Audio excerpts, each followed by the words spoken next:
The following podcast is brought to you by Pro Wrestling Connect, Australia's newest choice for event management and brand development specialising in pro wrestling.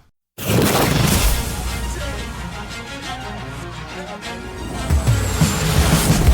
now, the B Plus Wrestling Podcast. Watch global. Support local. It's the B Plus Wrestling Podcast. The news. B plus.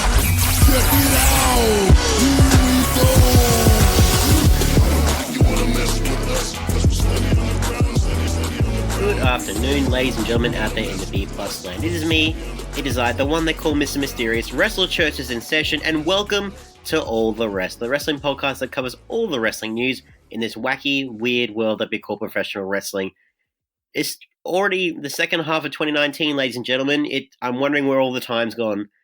The wrestling news just never stopped, and I've got to be honest, if I wasn't covering it all for you guys, I doubt I'll remember what day or week it is, but I'm glad I am. Not only for myself, but for you guys, keeping you guys up to date on everything in professional wrestling, because there is a lot of really bizarre stuff, a lot of stuff to unravel, a lot of stuff that kind of needs further explanation, and we got your back here at the B+, because we cover a bit of everything. I specifically, in this edition of All the Rest, I cover a bit of MLW news, a bit of weird WWE stories, because there are always a lot of weird WWE stories. It's not really very hard to find some strange ones, because they're always out there.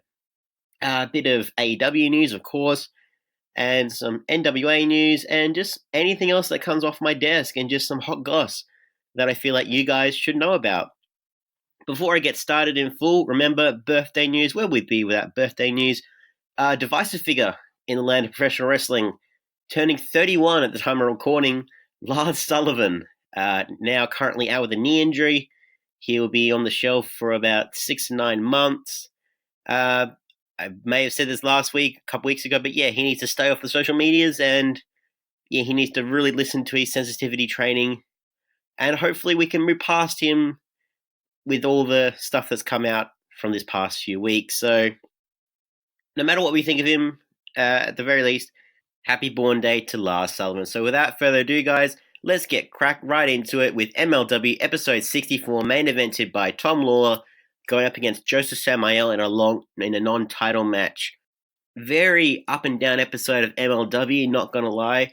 I had some high hopes for this episode because MLW had been on a tear these past few months, just with a lot of the stuff that they're doing. They're just quietly stacking up them gains, you know? We started out with the Contra Unit promo, of course, Jacob Fatu and Joseph Samael taunting Tom Lawler, saying that like they're trying to be menacing and saying like, we've taken your soul, we've taken your hair. I'm sorry, you cannot say that in a menacing thought. You've taken your hair. Like, unless he's bold, that doesn't really mean much.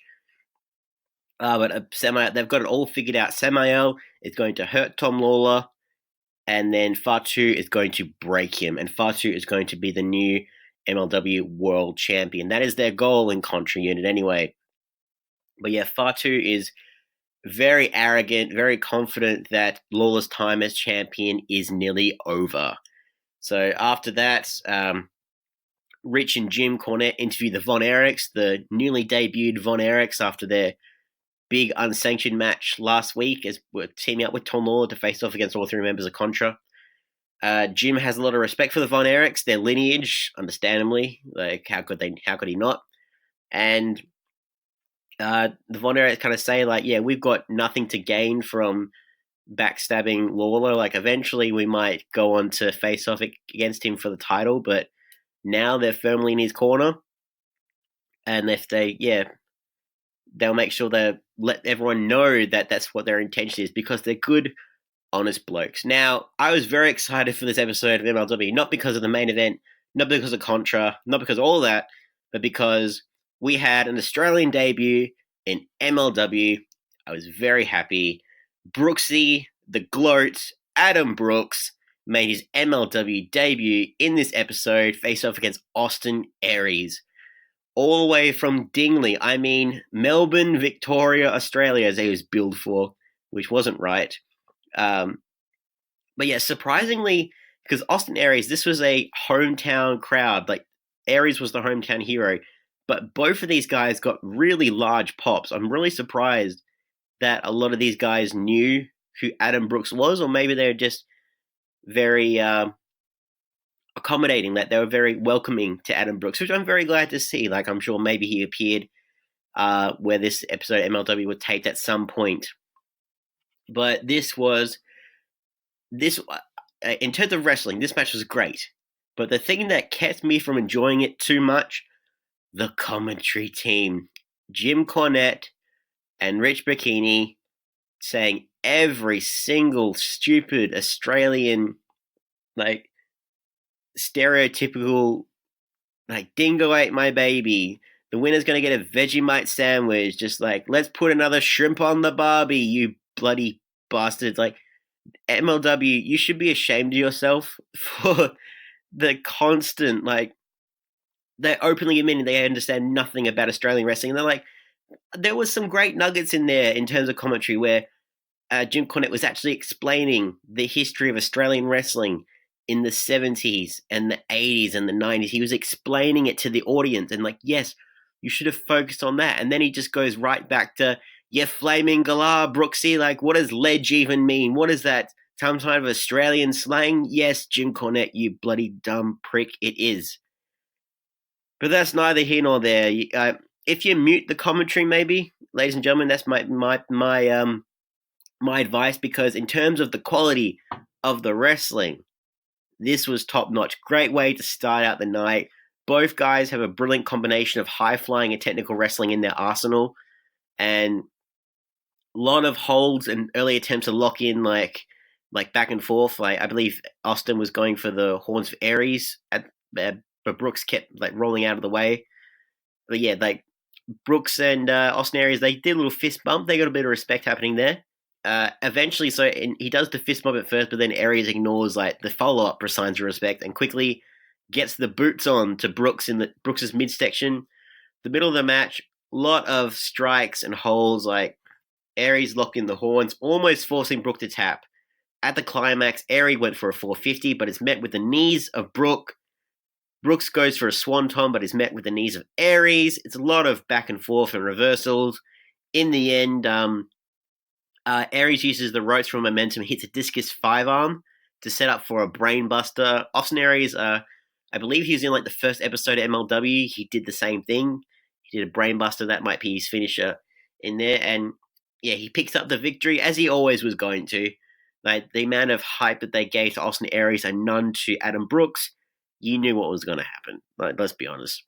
Not mad, though. It was a great showing for both men, and the way that the crowd reacted and the way that commentary were trying to put over Adam Brooks, I'm hoping that they bring him back. And yeah, I'm hoping, I would love to see him in a more frequent role on the MLW roster, which hopefully there's more opportunities for that going down the line.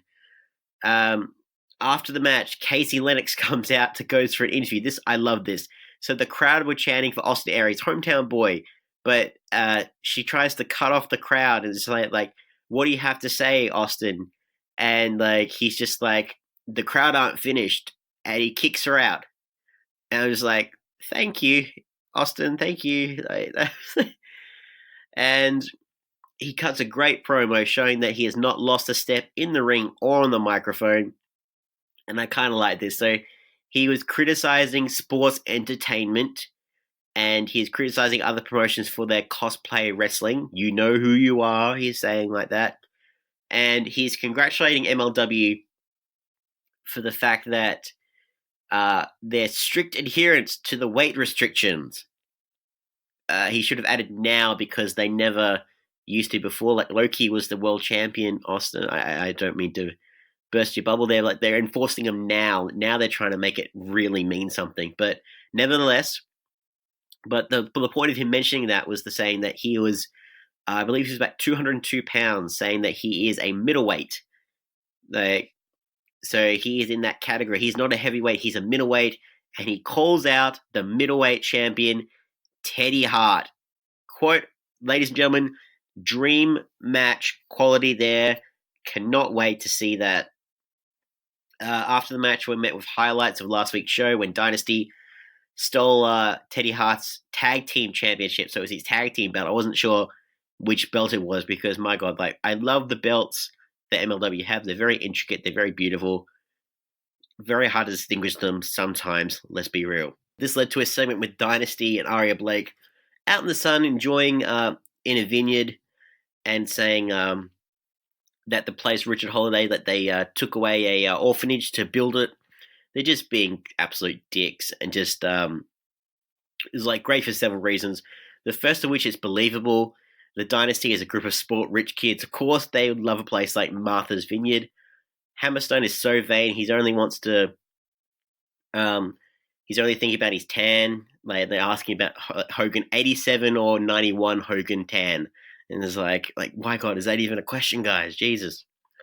But it was great for Hammerstone just to show the level of charisma that he has and just, again, the faith that they have in him as the inaugural openweight champion, the very vain openweight champion, but still, every word they say makes you think that they are complete assholes in everything they do.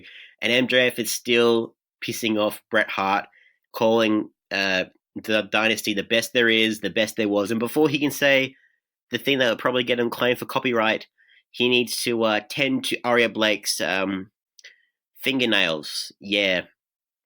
And they're saying that the fact that they have the tag team title belt, like one half of the tag team title belts, it means that they are the tag team champions. Like that's how it works. Yep. You just have the title, and that's how it works. You don't fight for it, clearly, but they're going to fight for it anyways. But let's not get into semantics of that. Like, that's according to the Dynasty. They think they have won all the gold, but clearly that's not the case. Joseph Samuel is doing another promo. Like, his promos are all very similar.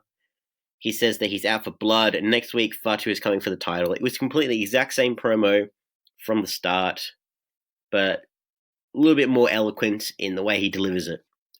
We had a match, if you can call it that, Jacob Fatu in a 2-on-1 handicap match against Ariel Dominguez and Sam Black. This wasn't a match.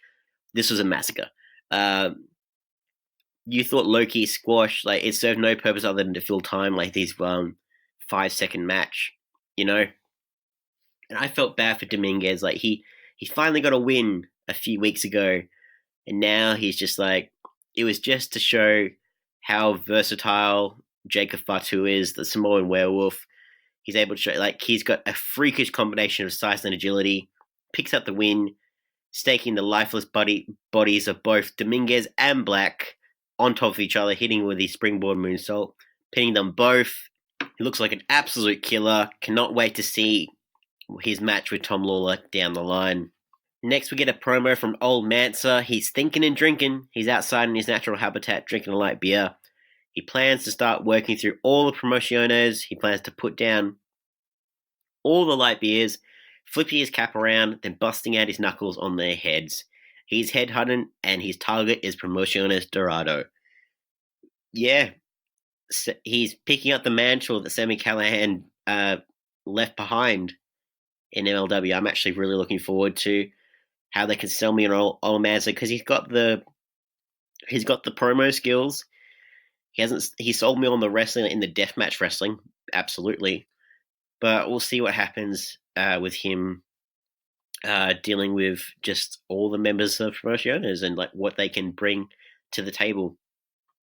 The last match we had of Joseph Samuel face off against Tom Lawler. This match, this sucked. Like, I was hoping that Samuel, like, because he hasn't been the best wrestler, and the fact that Contra just so chaotic is kind of masked how their quality of wrestling is. Like, they focus, like, wisely on the Jacob Fatu being this freakish, like, powerhouse. But the fact is that Samuel is a very slow wrestler. All he's got is his gimmick where he's got the spike and the fireballs, and that's really about it. Tom Lawler, usually in his matches, his opponent is masking his weaknesses as a wrestler because he's more of a professional fighter, and he still hasn't got that balance quite right. He's getting there as the champion. He's getting there, and it's good when he has, like, hardcore matches or unsanctioned matches just to kind of hide that. But he was in charge of trying to make Samuel look good, and it just, yeah. after the big barn burner unsanctioned match, I was hoping that this would be great, but this main event, it kind of fell flat for me, unfortunately. And the only thing to point out was that Samael picked up the win by DQ because Samael took a spike out of his spike out of his boot to try and hit Tom Lawler with it. Lawler had it scouted, got it into the turnbuckle, and then when Tom Lawler tried to get it out, the ref went to stop Lawler from using it, which caused Lawler to throw the ref across the ring, forcing him to call for the bell. It was very mundane, if anything else. And during the final moments of the match, we saw the Von Erichs on the Titantron finding the other members of the Contra unit, living up to their word that they're trying to promote anarchy in the ranks of MLW. And apparently, for the Kings of Colosseum, it's been announced that the Von Erichs will go up against the other members of Contra in Simon Gotch and Samael in an unsanctioned match, which, no, you're doing so well, guys. You don't do unsanctioned matches. You don't announce unsanctioned matches because they're not unsanctioned. If you do that, it makes no sense. Nevertheless, guys, while the main event fell flat, entertaining episode MLW. I loved Adam Brooks's debut. I loved the quick squash that we had. I love the Dynasty promo. A lot of talent in here. MLW just needs to find ways to use it all properly, and they have a lot of faith in everybody going forward, if you haven't caught on, because what MLW are planning to do is they've actually announced that they're heading to pay-per-view, guys. So November 2nd, Saturday Night Superfight. Brace yourselves because Major League Wrestling will soon be heading to pay-per-view. Sports Illustrated learned from Court Bauer himself that the debut show will take place in Chicago and all their titles will be on the line. Bauer said to them, "This is a chance for MLW to make a statement. We want to give value to our fans. They're only charging $19.95. I believe that's in American, so in Australian that'd be like $30, which is still quite reasonable for a pay-per-view. I'm excited. And MLW have kind of earned this. So they haven't, like, straight away, they've proven the talent that they're capable of, and we'll see what happens moving forward. But then moving on, guys, we had some AEW news, of course, because we had episode 159 of Being the Elite, and we had episode 2 of Road to Fight for the Fallen. In terms of Being the Elite, it was pretty basic. It was backstage at Fyter Fest. So it was pretty much the Netflix documentary just trying to say that everything that can go wrong will go wrong during this whole thing. It was really fun to watch. The Young Bucks personal ref has taken upon himself to be their ref in all aspects of life, including making sure that they don't litter and just be good, upstanding citizens. So we'll see what happens there. SCU have an official promo. Christopher Daniels was trying to do one before with Dr. Britt Baker last week. Didn't pan out. All that. And then Kazarian and Scorpio Sky, they finally get connected to Daytona Beach. They talk about how bad the plane was there. And yeah, they're just happy to do an SCU promo and say how this is the worst town they've ever been, and they're just happy to do that. The Young Bucks, they're still going on about Cody. Like, I need my older brother. Like, it's okay to have, like, Nick, Matt, it's okay to have feelings. It's okay to, like, have that relationship with your brother. Man, they're going to be the heels in that match if you haven't caught on. They're just making fun of everybody. You have Luchasaurus and Jungle Boy doing their thing. Apparently the Titantron was not working for some aspects of the episode. Unsurprisingly, they took a couple jabs at WWE during this, which I love. Like, Brandy was actually watching backstage Fyter Fest, looking directly at the at the screen. Are you insane, Brandy? And like Brandon Cutler is actually like, what are you doing? That's not how you watch wrestling. You need to watch it on a 45-degree angle where you're kind of peeking at it. Like, that's how real wrestlers do it. And she's just like, oh, I can see it better now. It's like, I love that. Just tiny jabs like that. I love the Librarians. They're upset at each other. And like that whole Librarian gimmick. It's good for BTE, but in terms of everywhere else, not that good. MJF tries to bribe the referee, not knowing that he has a brother and that wasn't the referee that he actually gave money to. But there's that. I love the fact that for this episode of BTE, because after Kenny Omega attacked Jon Moxley after his match with Joe Janela, when they're recording that whole chaos where Kenny Omega, he put a guitar over Moxley's back, one of the cameramen actually fell over. And like the fact that they actually highlighted that on BTE and they replayed it in slow motion several times over is like, yep, I love that. The fact that they did that. So it was just a lot of backstage stuff from Fyter Fest, especially the episode 2 of Road to Fight for the Fallen, because that was really a lot of connected stuff from Fyter Fest. Like it was like 7-8 minute tribute to what happened at Fyter Fest in the episode 2 of Fight for the Fallen, which is really bizarre. I thought they used that time to focus on other stuff. But the episode 2 of Road to Fight for the Fallen really focused on a couple of key things. So Shawn Spears and MJF. MJF found Shawn Spears after he attacked Cody with a steel chair, and he was ready to come to blows, and he was like, why did you do it? And Shawn Spears says, get me Jim Ross and I'll explain everything. So we're going to get a nice, juicy one-on-one interview by Jim Ross with Shawn Spears, just like the days of old in professional wrestling. I love that. Cannot wait to see Jim Ross have this big sit-down event, because we had some big revelation things happen when Jim Ross interviews people. I cannot wait. And it's been announced that there will be a 6-man tag for Fight for the Fallen. You'll have MJF, Shawn Spears, and Sammy Guevara going up against Darby Allin, Jimmy Havoc, and Joey Janela. Like, really bizarrely, because MJF is not a fan of Shawn Spears right now because he hurt his best friend. So how will they work together? We'll soon find out. And then there was this big, really heartfelt promo by Brandy Rhodes, of all people, saying how she had a history of figure skating and the fact that every time she would get to like this really big spot with people counting on her, she'd kind of psych herself out and she'd choke and she'd upset everybody, and it would affect her like emotionally. And she saying that she ruined her figure skating career, but she's not going to ruin her wrestling career. And she's saying like she's trying to put people down to make herself feel better. Like, it was really something else. You guys should really check it out. Like, I thought Cody was good at the heartfelt, emotional promos. Maybe he's been teaching Branding a thing or two, because that was really well done. And I'm actually really looking forward to her match with Ali now, which I never thought I would say.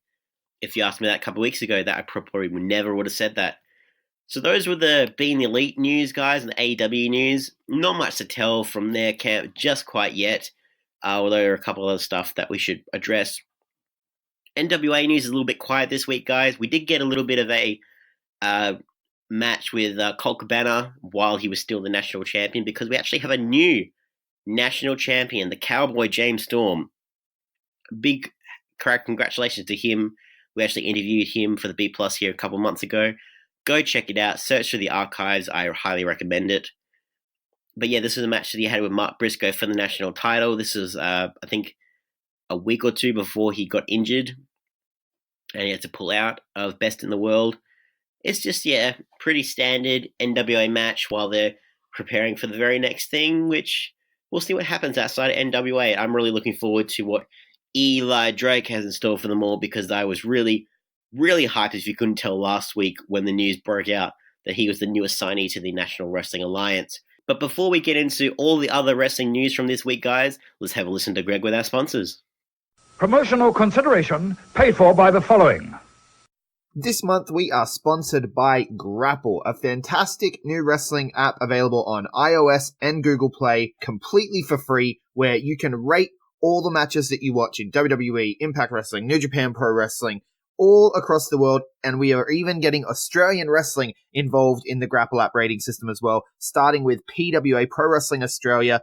Their Green Label event from the other week is up there. The Black Label event, All Eyes on Troy, is up there. And the last 2 years of events, at least, are up on Grapple right now for you to rate, so that people can get around our Aussie wrestling and see that we are just as good as anywhere else in the world. Basically, Grapple is a Rotten Tomatoes for wrestling. Now we all get to say it is the democratization of match rating systems for pro wrestling. It's amazing. So I get to say, you get to say, you can follow me on there at Greg Unchained. You can follow Big Boy Mikey at B+_Big Boy, at Mr Myster1ous is on there, at Danders is on there, at Jay is on there. We're all on there rating the matches that we watch.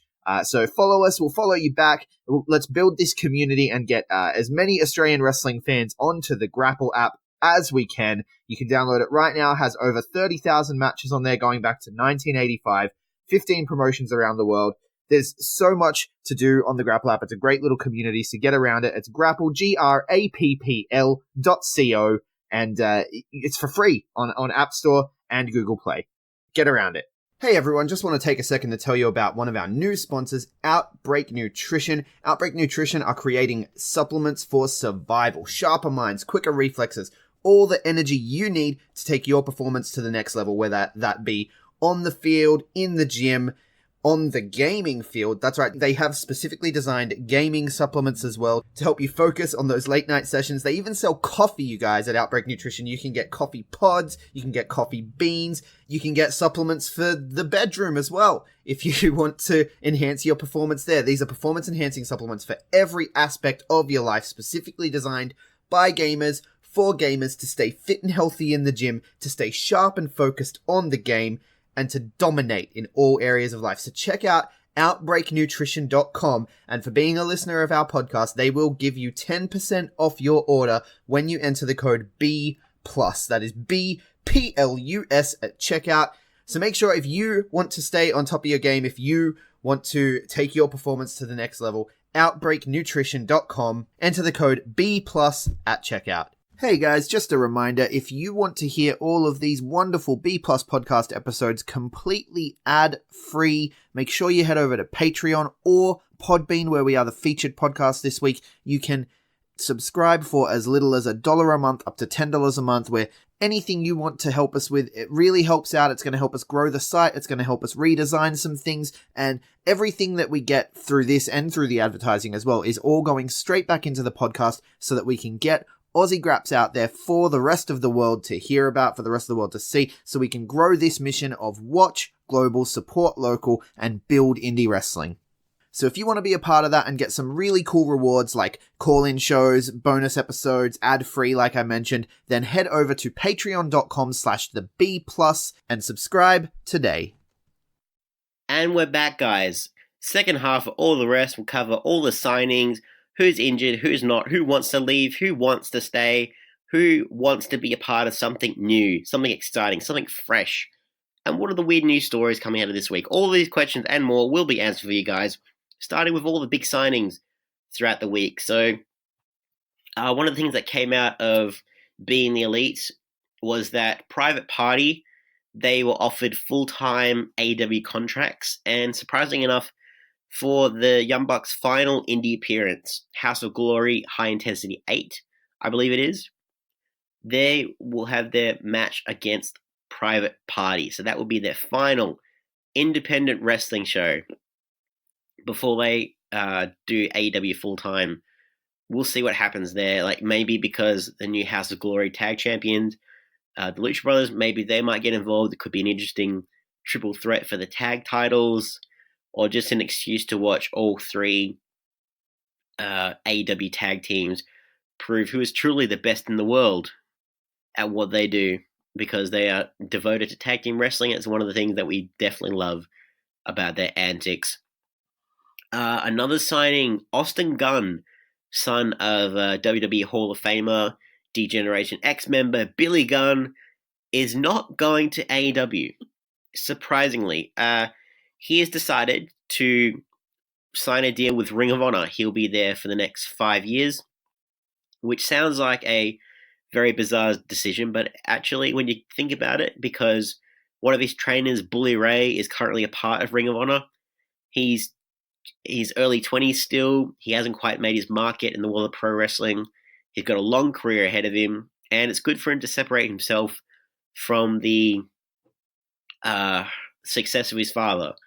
So he'll have a lot to work with when he eventually decides to go to All Elite Wrestling, if they are still doing well for themselves in the long term, which all signs point to yes now, but you never know what could happen in the coming months or years with AEW. So we'll have to wait and see. But Austin Gunn, yeah, I can see him having a really good run in Ring of Honor. They need all the people they can get. So more power to him, I say. More power to him. A new person has joined the ranks of MLW. It's Georgia Smith. She's actually joining the MLW broadcast team. She will serve as a correspondent, giving fans insider access to the athletes of MLW starting this Saturday for Kings of the Coliseum. And one of the reasons you guys should be excited for Georgia Smith is because she is the daughter of legendary British Bulldog Davey Boy Smith, the sister of Davey Boy Smith Jr., the cousin of Teddy Hart. The Hart Foundation has gained another member in MLW, like a secret member in their ranks. I actually quite enjoy this. She could be a valet down the line. I don't know. I just love that there are more Hart Foundation members in MLW. Very happy with that. Court Bauer has full faith in her, saying that she has a keen sense for a good story, and those instincts will serve her well as she gives viewers an inside look in the real life of the athletes there. Like, notice the word athletes and fighters, because they are athletes and fighters, and they really are going for that fighter type feel with the weight divisions and everything else. One of the big signings that I feel for this week, not many people would have probably touched on this, but I'm not most people, ladies and gentlemen. Some other news coming out of signing camp: D'Lo Brown, former WWF Intercontinental Champion, former vice president of the Aces and Eights. He is re-signed with Impact Wrestling as a backstage producer.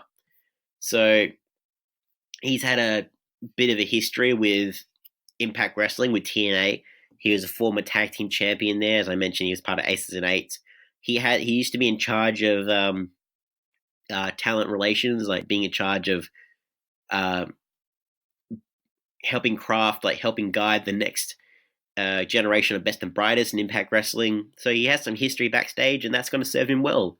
So he has earned himself a nice little producer gig in Impact Wrestling, which they're on fire right now. Everyone should really check out Impact Wrestling. They're only a couple days before Slammiversary, and we actually got to talk to Brian Cage, the world champion, the Machine, as part of his press pass interviews from this week. You should really go check it out on our page. Look for the archives. We're slowly racking up a lot of Impact stars here on the B+, like just subtly, but it's coming around.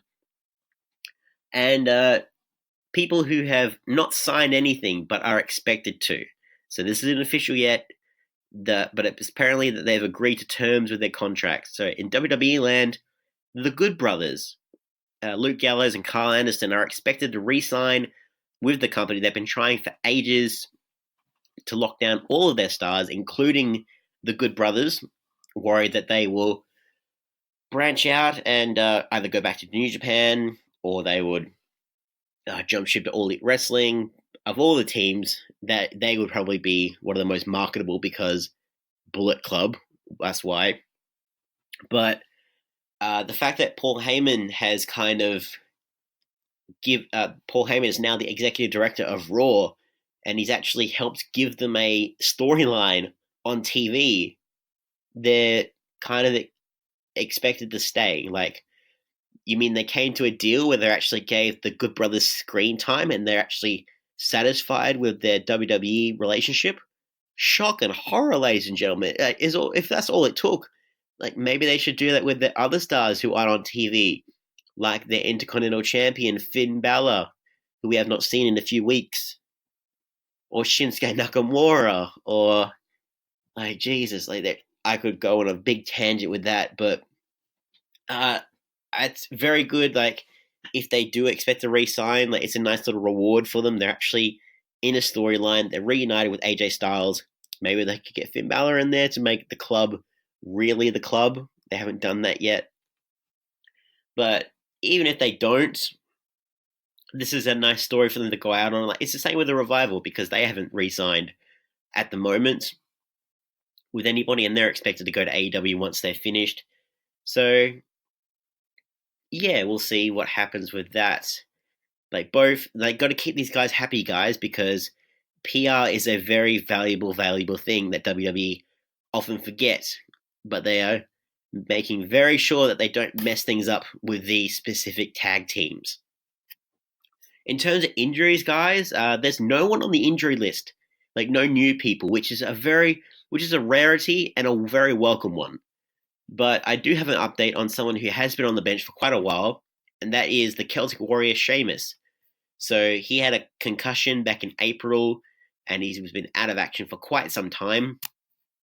He suffers from spinal stenosis, which is the same condition that forced Edge to retire from WWE, which is the same condition that forced Edge to retire from WWE. But according to Dave Bautista, Sheamus is ready to go. He's ready to make a return, but the problem is, because he spoke to Wrestling Sheet Radio, he wants it, he's hungry, he's in great shape. If you look on his social media, he's in great shape. Like, my God, he might be like the whitest Irishman I've ever seen in my life, but the dude is completely ripped. And yeah, but the problem is they're not sure what to do with him creatively, so that's why they're keeping him away from TV just for now. The bar has been officially disbanded, like that was announced a little while ago.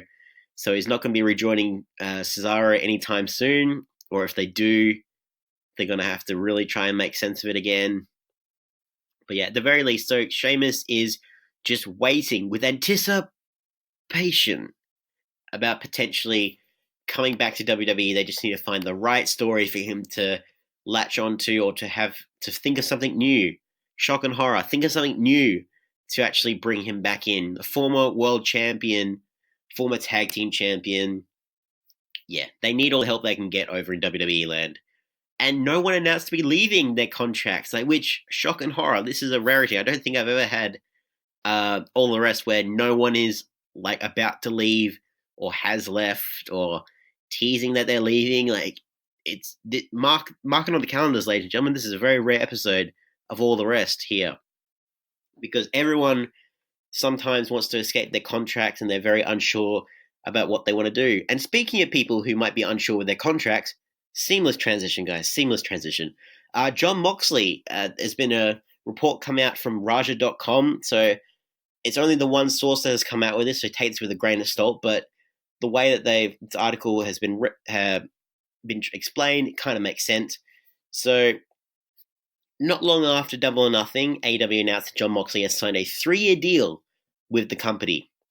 But apparently that he has a huge opt-out clause. So it's understood that Moxley can walk away from AEW after 1 year if for whatever reason he decides he's unhappy with his status in the company, which makes all the sense in the world. If you listen to his podcast with Chris Jericho, you hear that he was tentative. He was very trepidatious about getting into a contract with another wrestling company after having a horrible time with WWE. And this would help probably have explained why he was so happy about the deal with All Elite Wrestling, the fact that he has this out if need be, even if AEW were as bad as WWE, which they're clearly not. But he had that option available to him, and if anything happens down the line with AEW, if they don't have long-term success, at the very least, he can leave and move on to greener pastures, whatever they may be. Maybe he can continue being the US champion for New Japan. The mind boggles, but that makes a lot of sense, even though there's only one source on this, but it seems like it's a very logical thing, and it would make sense that he would have that safety net around for him. And I don't feel that he is going to walk out after the first year, because he seems like a whole new person. He seems like you'll see the interviews and everything else, he feels like a little kid again, and he moves so much differently the way he did when he was Dean Ambrose. It's just everything from charisma to his ring work to his promo, everything is different.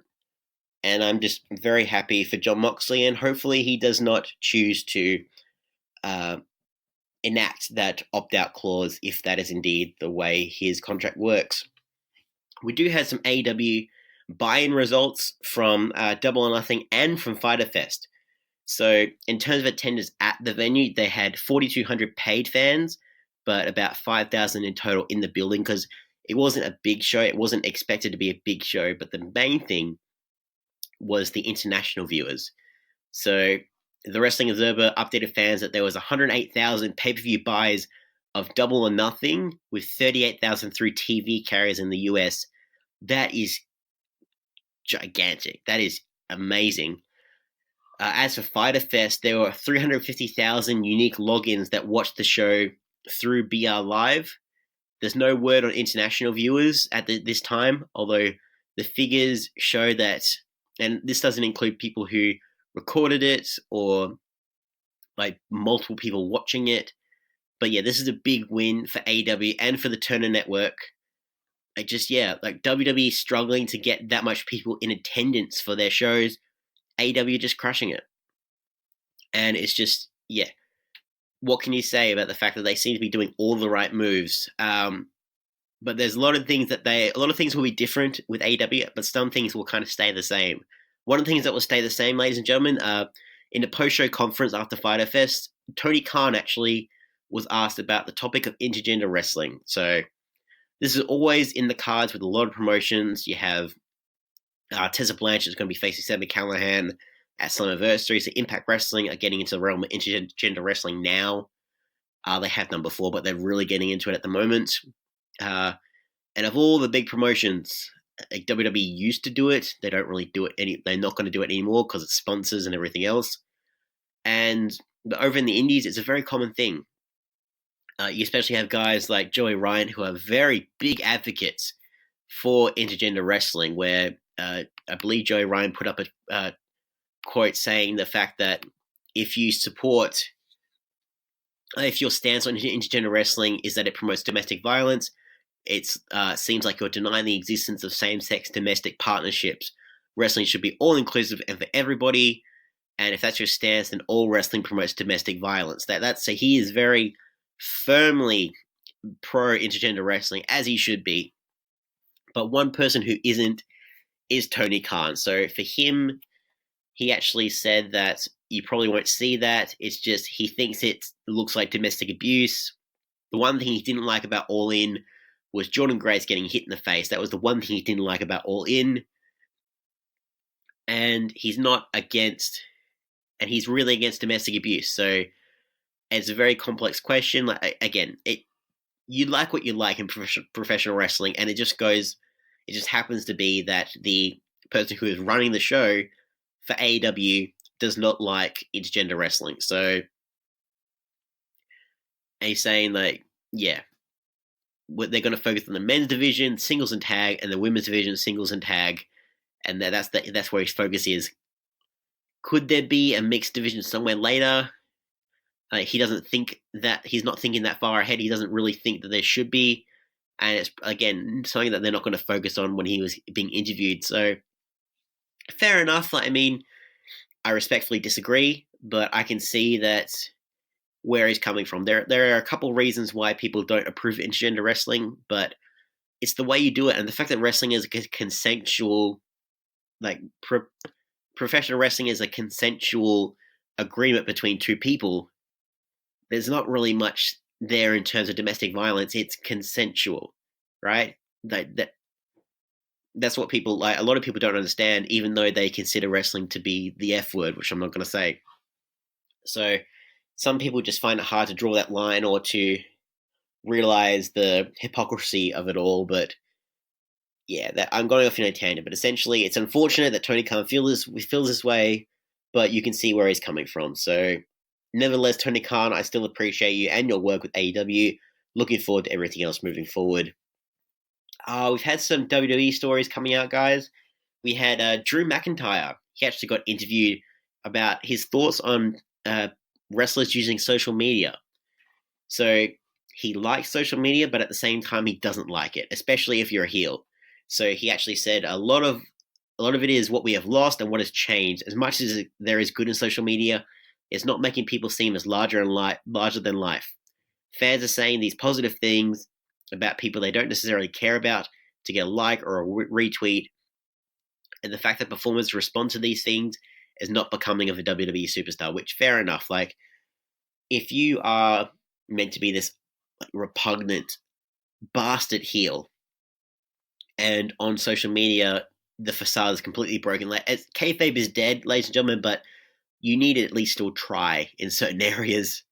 And the fact that Drew McIntyre is kind of saying, like, you will not see the Scottish psychopath being cutesy with his partner or his family, or look at this cute little animal I found, or you will not see that on his Twitter, because it should just be his Twitter where he is the Scottish psychopath and he is being an absolute prick. But that's exactly what it should be. And you need to maintain the story going forward. If he has his own, and I agree with it, if wrestlers have their own personal social media accounts, fine. Like, no one expects that stuff from them. And if it's a very private account that no one knows about except for select personal family and friends, that's great. But in terms of your wrestler account, a very, very different story, and it should only be used to further your wrestling career in whatever way, shape, or form. Like, you can promote your own merch and everything else, that's fine. But in terms of, in terms of heels, like, being, like, not maintaining that aura about them online, I can see where he's coming from there. So that was a big point of contention with a lot of people that he had to address, which, I completely agree. We have some news in WWE land where they're upset about some people.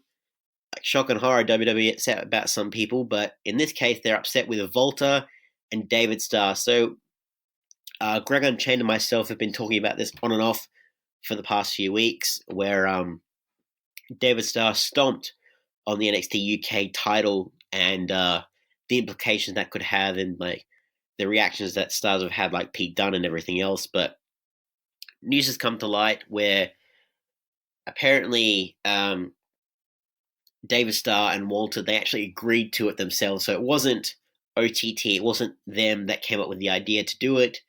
It was both men went into business for themselves to do that spot, and they are pissed off at them. Understandably so. It made sense story-wise, the saga that is David Starr and Walter, but it shows that, mate, you won't see David Starr in a WWE ring anytime soon, and maybe that's for the best because he doesn't really want that either. But if you're unsure about that, you should probably look into it. I will say I'm not as heated about it. I think it makes sense story-wise. I was team Dunne, I believe, when I was talking to Greg, but now that this news has come to light that both stars have agreed to it, it is what it is. And there are far more other segments and other WWE news that we should get upset about, ladies and gentlemen. There are other things that we should devote our passion for and our aggression. Some stars that have actually, not that this next story, that's a horrible segue, not that this story is about stars that you should be upset about. But next segment I'm talking about is former WWE superstars teasing returns to the company. Like, one of them is Goldberg, which, if you saw Super Showdown, you'll know that should be a bad idea, but he actually teased to a Twitter fan who, I love that they asked him, that they said that you've done it all in your career, like you've been the Universal Champion, like clearly that was the highlight of his career. But you've been Universal Champion, you've done all this stuff, you've had this undefeated streak, everything else.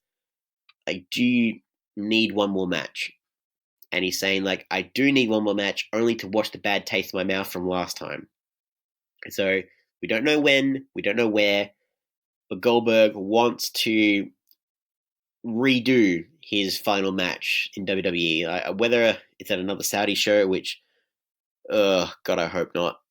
But that might be the next selling point for the next Saudi show, which it's just a shit situation with those shows. Another superstar that's actually teased a return is AJ Lee. In an interview with Fair Game with Christine Leahy, she talked about her WWE career. She talked about her book, Crazy My Superpower. Go read it, guys. It's actually really interesting. But she just said never say never. And I'm really surprised at that, because her husband, CM Punk, never wants to work at WWE ever again. And like, they fired him on his wedding day to AJ Lee. And it's like, I'm surprised that she doesn't have as much strong feelings to WWE as he does. Like, granted, like they probably treated them very differently in their careers, but she just said, "Yeah, never say never. I don't know what the future holds. Like, not to hold your breath, but never say never." So at least she's open to it if the right thing came about. Because if you saw Fighting With My Family, you'll know that you'll be reminded that she was the Divas champion for a good long while. She kind of maintained that division before the quote unquote women's revolution came around, and Paige kind of went with that, like took that ball and ran with it. She really made that division into what it is today, and yeah, I wouldn't be against AJ Lee returning. I would be against Goldberg returning, personally, but I don't know. I think this is all talk, if that means anything. But I would be open to AJ Lee returning. Like, you let us know in the comments and everything else who you would like AJ Lee to face on the roster. Me personally, I can see her facing the Man. That would be a great storyline. Just the crazy versus the Man. Like, we'll see what happens with that, because WWE want to try and throw everything at the wall to make it stick if they need to succeed or get a leg up over AEW with what they're doing. So, other news stories that have come out, guys. One of the things that WWE are trying to do throughout this time, so there's been rumors that they actually want to end the PG era. Like, for the longest time, like from, I'm going to say 2008 onwards, around about there, yes, because we had the Ruthless Aggression era till the late 2000s. So I'm going to say about 2008. But for the longest time, we've had the PG era.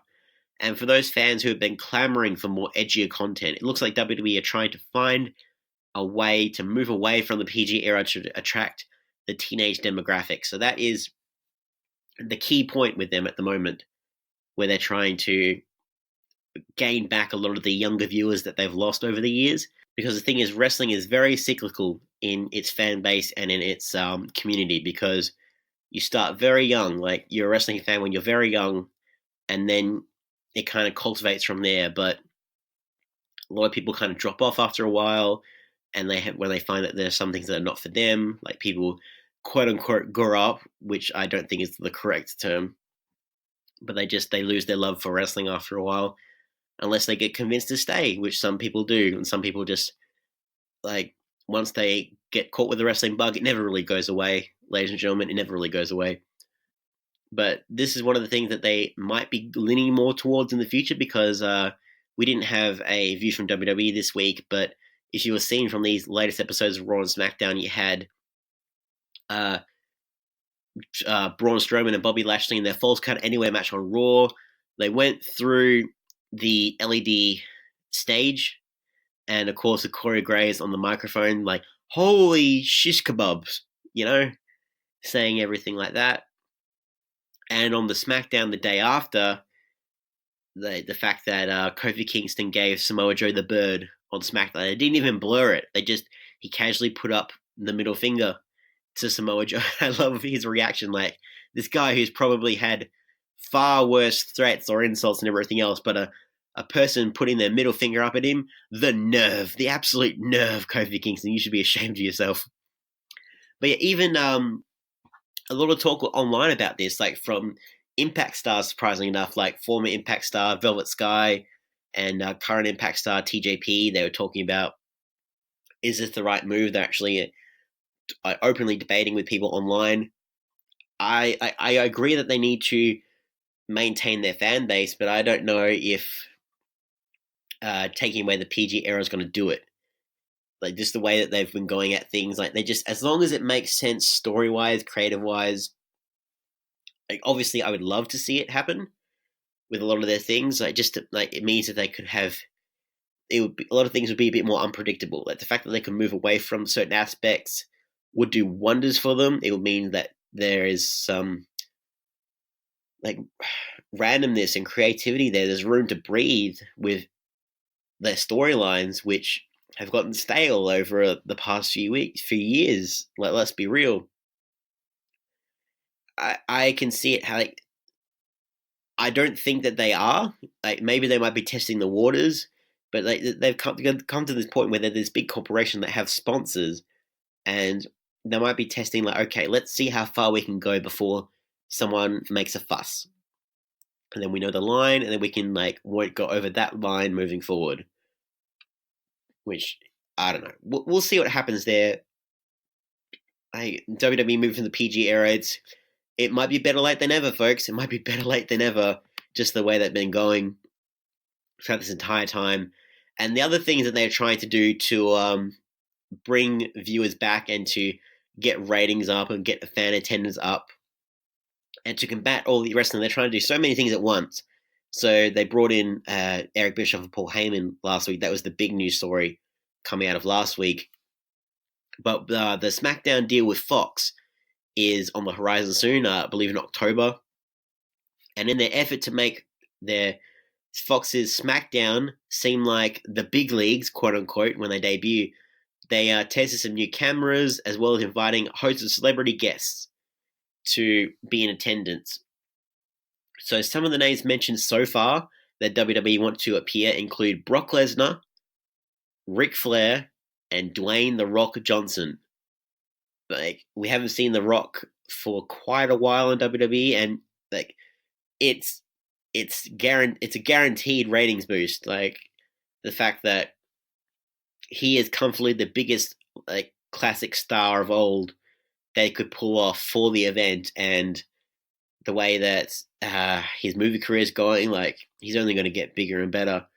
An appearance by him would guarantee some viewers. The fact is keeping them, but the idea is that the SmackDown, the Staples Center where they're going to have it, is the place to be. It's the hot new thing, and that they are truly the big leads. Like truly, like the big leads would mean that they cultivate their younger talents and they with their storylines and everything else. But no, the big leads is making sure like only the finest celebrities appear, the finest legends appear that everyone is familiar with. So no, let's not focus on the young guys. Let's dust off the nostalgia, shall we?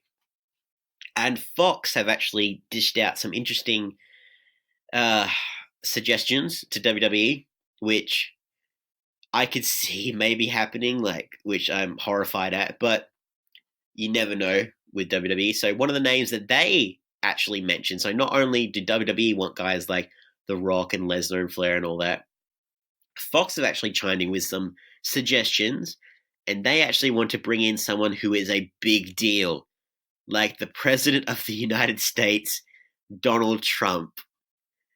So the quote, a person of the creative team, I love this quote for so many reasons, so I'll read the quote out that they gave to Sportskeeda.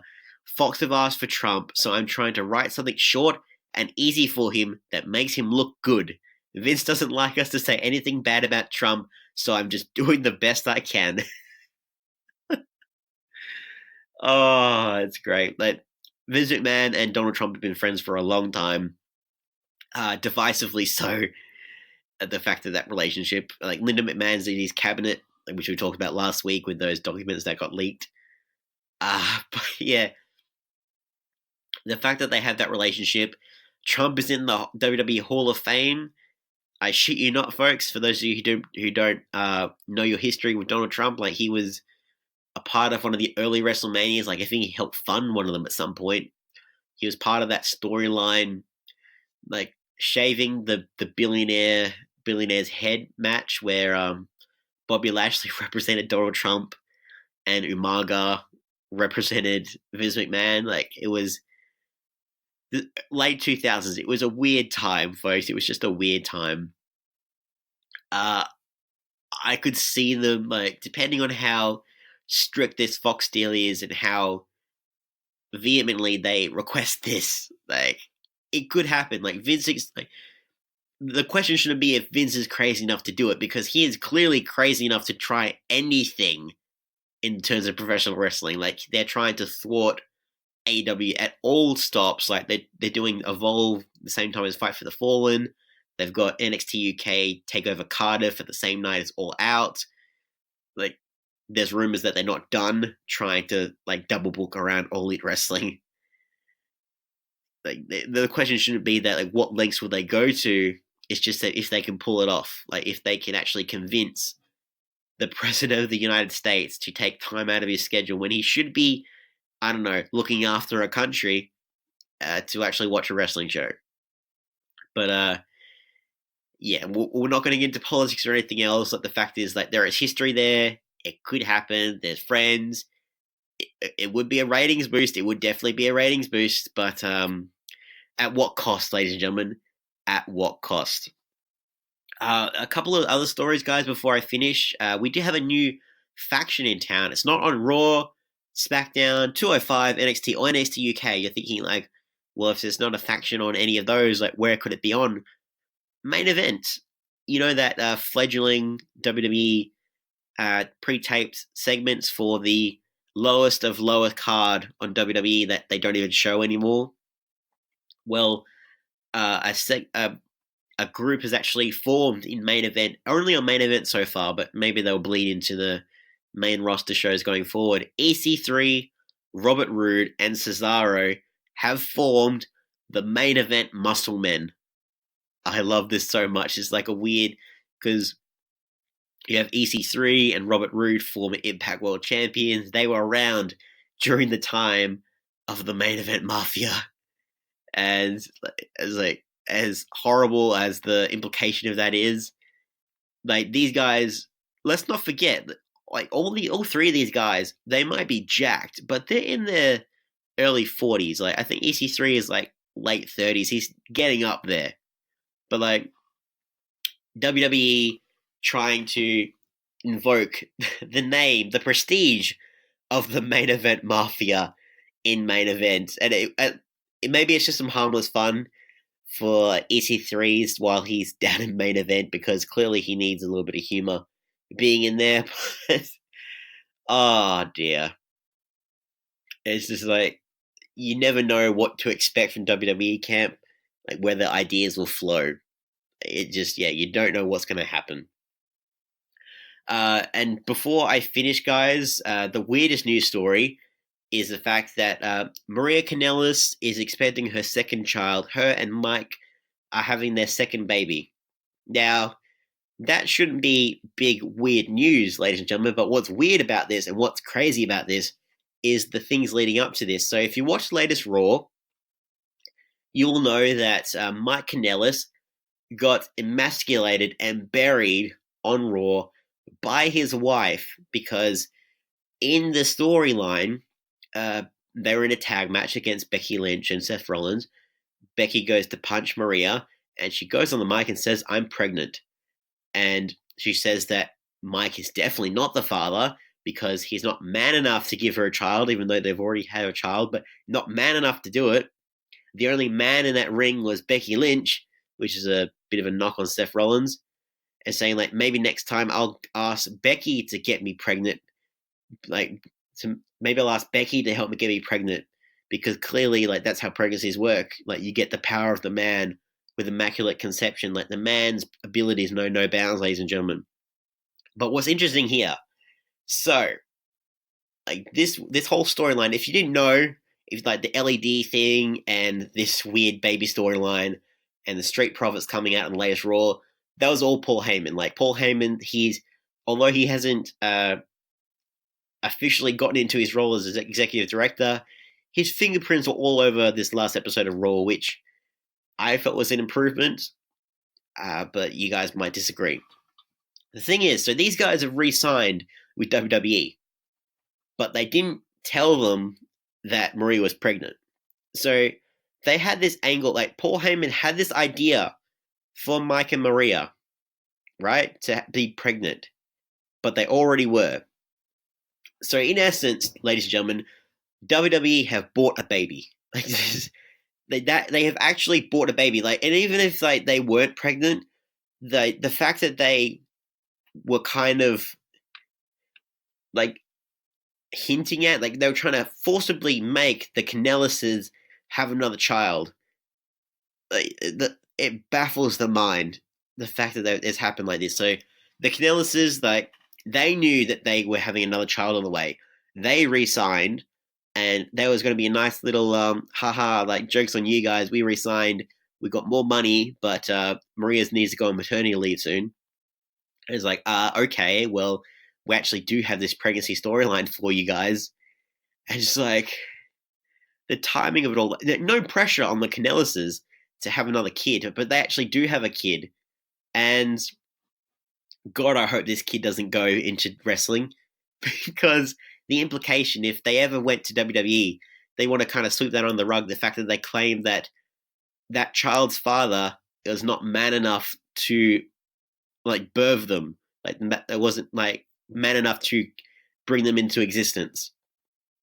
Which, like, WWE have actually bought a baby. They've actually got the rights to a unborn child. Like the implications about it are mind-boggling. And now the question on everyone's lips: who's the daddy? Like, that's going to be the question going forward. And just like, I can't believe we're in this situation. Like, Paul Heyman is a mad bastard. And I'm sure Vince McMahon would have loved this idea to emasculate the Kanellises by having Maria do that to Mike. But yeah, the question is, who is the father now? Like, I would love for it to be EC3, but I could see guys like Drake Maverick maybe being the father. Like, there's so many people in the lower card of WWE who should be the father to make it interesting. But who knows? They might unveil it was Vince McMahon. Like, he was the higher power. It's me, Austin. It was me all along, Austin. And that's where we're going to leave things for right now, ladies and gentlemen. If you want to follow me on all the social media, I am Mr Myster1ous with the 1 to 7I, Facebook, Instagram, Twitter, YouTube, and Grapple. Hit me up, guys. We'll have a good old chat. If you want to follow us collectively here at the B+, because I think we're an all right bunch if I do say so myself, we are at the B+ Wrestle on Twitter because wrestling wouldn't fit, and the B+ Wrestling everywhere else. Make sure, guys, to check out our Patreon. Any amount you could donate would be greatly appreciated, so we can keep giving you all what you want, when you want, showcasing the very best of Australian wrestling and highlighting all the wrestling news in the rest of the world. Like, share, subscribe, hit that 5-star review. I've been Mr Myster1ous for all the rest, and I'll see you later.